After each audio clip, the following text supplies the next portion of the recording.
El corazón delator, de Edgar Allan Poe.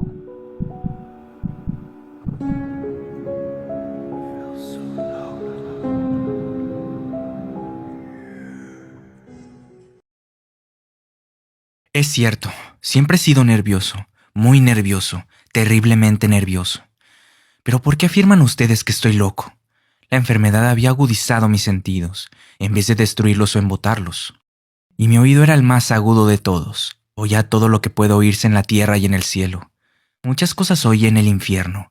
¿Cómo puedo estar loco entonces? Escuchen y observen con cuánta cordura, con cuánta tranquilidad les cuento mi historia. Me es imposible decir cómo aquella idea me entró en la cabeza por primera vez, pero, una vez concebida, me acosó noche y día. Yo no perseguía ningún propósito, ni tampoco estaba colérico. Quería mucho al viejo. Jamás me había hecho nada malo, jamás me insultó. Su dinero no me interesaba. Me parece que fue su ojo. Sí, eso fue. Tenía un ojo semejante al de un buitre, un ojo celeste y velado por una tela. Cada vez que lo clavaba en mí se me helaba la sangre, y así, poco a poco, muy gradualmente, me fui decidiendo a matar al viejo y librarme de aquel ojo para siempre. Presten atención ahora, ustedes me toman por loco, pero los locos no saben nada.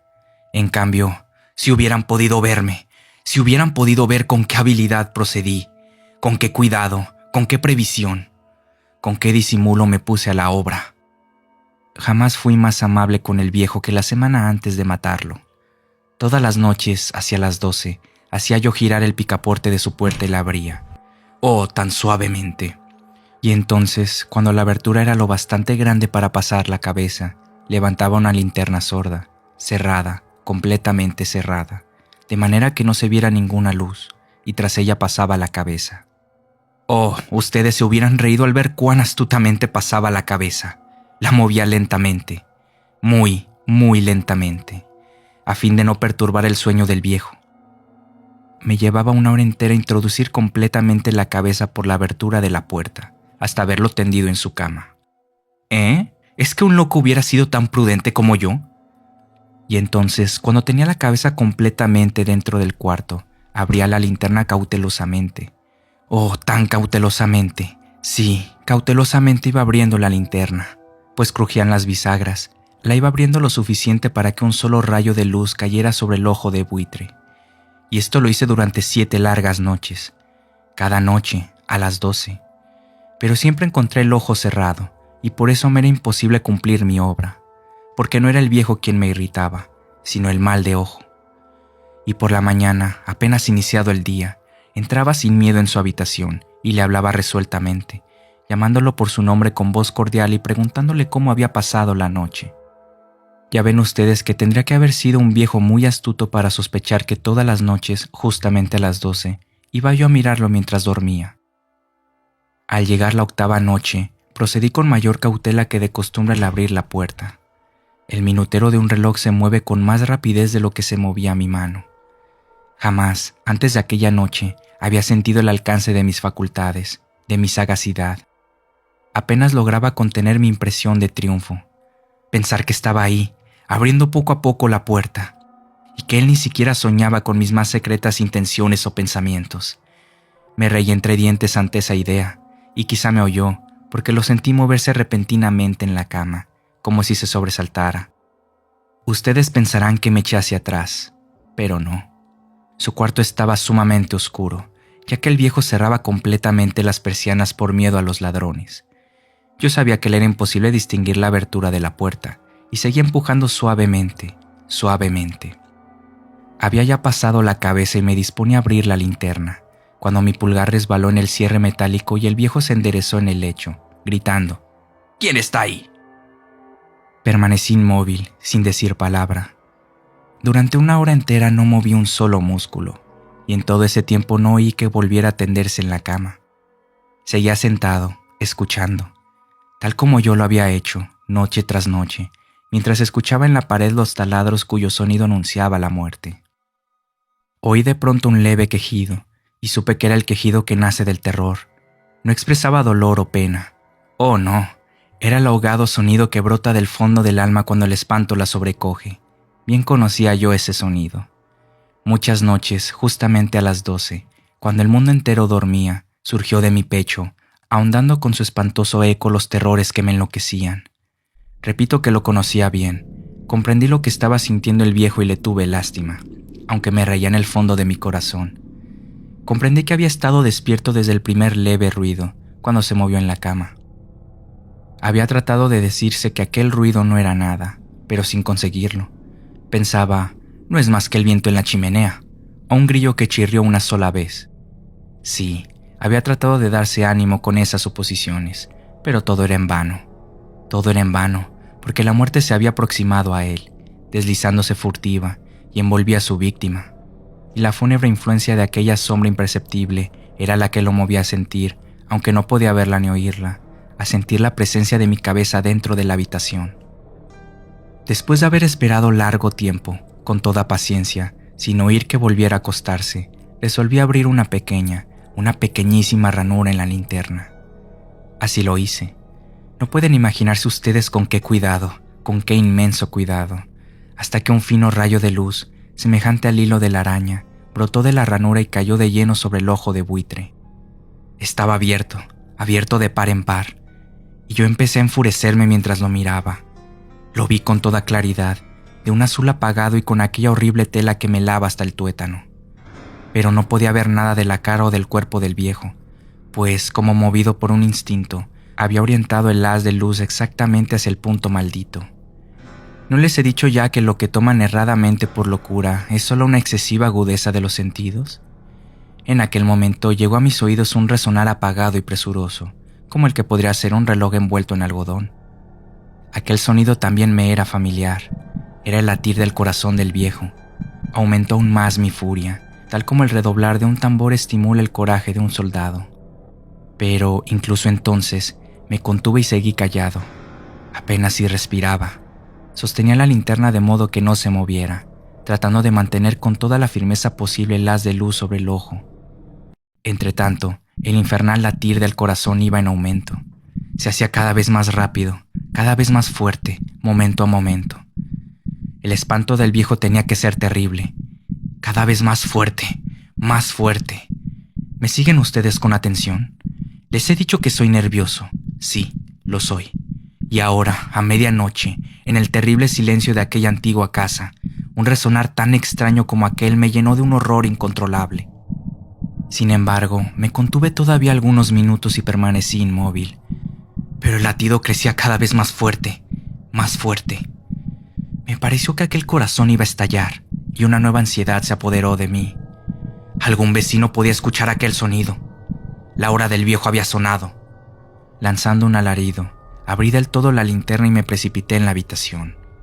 El viejo clamó una vez, nada más que una vez. Me bastó un segundo para arrojarlo al suelo y echarle encima el pesado colchón. Sonreí alegremente al ver lo fácil que me había resultado todo. Pero durante varios minutos, el corazón siguió latiendo con un sonido ahogado. Claro que no me preocupaba, pues nadie podría escucharlo a través de las paredes.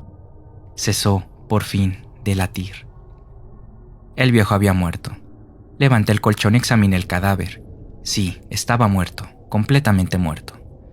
Apoyé la mano sobre el corazón y la mantuve así largo tiempo. No se sentía el menor latido. El viejo estaba bien muerto. Su ojo no volvería a molestarme. Si ustedes continúan tomándome por loco, dejarán de hacerlo cuando les describa las astutas precauciones que adopté para esconder el cadáver. La noche avanzaba, mientras yo cumplía mi trabajo con rapidez, pero en silencio. Ante todo descuarticé el cadáver, le corté la cabeza, brazos y piernas. Levanté luego 3 planchas del piso de la habitación y escondí los restos en el hueco. Volví a colocar los tablones con tanta habilidad que ningún ojo humano, ni siquiera el suyo, hubiera podido advertir la menor diferencia. No había nada que lavar, ninguna mancha, ningún rastro de sangre. Yo era demasiado precavido para eso. Una cuba había recogido todo. Cuando hube terminado mi tarea, eran las 4 de la madrugada, pero seguía tan oscuro como a medianoche. En momentos en que se oían las campanadas de la hora, golpearon a la puerta de la calle. Acudí a abrir con toda tranquilidad, pues ¿qué podía temer ahora? Hallé a 3 caballeros, que se presentaron muy civilmente como oficiales de policía. Durante la noche, un vecino había escuchado un alarido, por lo cual se sospechaba la posibilidad de algún atentado. Al recibir este informe en el puesto de policía, habían comisionado a los 3 agentes para que registraran el lugar. Sonreí, pues, ¿qué tenía que temer? Di la bienvenida a los oficiales y les expliqué que yo había lanzado aquel grito durante una pesadilla. Les hice saber que el viejo se había ausentado a la campaña. Llevé a los visitantes a recorrer la casa y los invité a que revisaran bien. Finalmente, acabé conduciéndolos a la habitación del muerto. Les mostré sus caudales intactos y cómo cada cosa se hallaba en su lugar. En el entusiasmo de mis confidencias traje sillas a la habitación y pedí a los 3 caballeros que descansaran allí de su fatiga, mientras yo mismo, con la audacia de mi perfecto triunfo, colocaba mi silla en el exacto punto bajo el cual reposaba el cadáver de mi víctima. Los oficiales se sentían satisfechos. Mis modales los habían convencido. Por mi parte, me hallaba perfectamente cómodo. Sentáronse y hablaron de cosas comunes, mientras yo les contestaba con animación.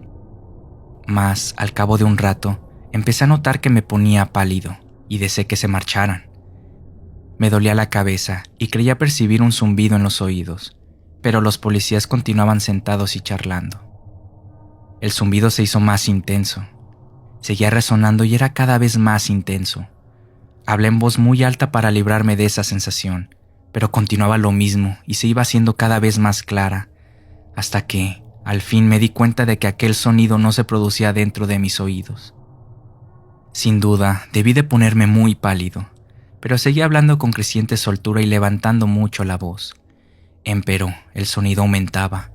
¿Y qué podía hacer yo? Era un resonar apagado y presuroso, un sonido como el que podría ser un reloj envuelto en algodón. Yo jadeaba, tratando de recobrar el aliento, y, sin embargo, los policías no habían oído nada. Hablé con mayor rapidez, con vehemencia, pero el sonido crecía continuamente. Me puse en pie y discutí sobre insignificancias en voz muy alta y con violentas gesticulaciones, pero el sonido crecía continuamente. ¿Por qué no se iban?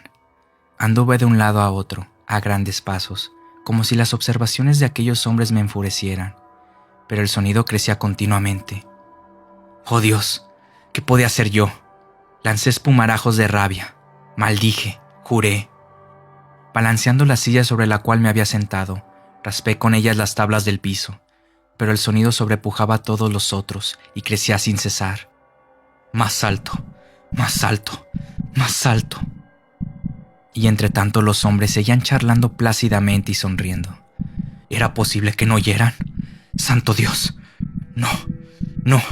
Claro que oían y que sospechaban. Sabían y se estaban burlando de mi horror.